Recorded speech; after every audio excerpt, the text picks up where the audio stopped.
ထိုင်းအင်ပိုလေးရောက်ထားပါတယ်ဗျတက်တွေအကုန်ပါတယ်ဘားကုတ်တွေပါတယ်စစ်ကြည့်လို့ရတယ်နောက်ထပ်ကျွန်တော်မှထိုင်းကနေပြီးတော့ဝင်လာတဲ့ Fetus တို့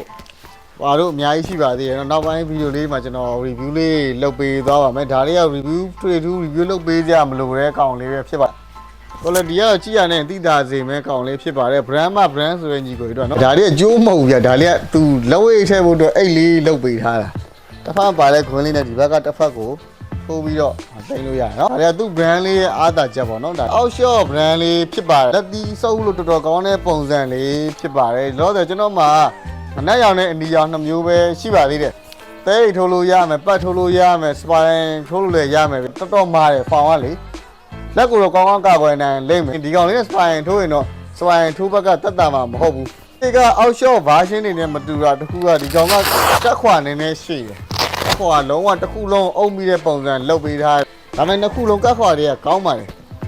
ဒီကောင်လေးကိုကျွန်တော်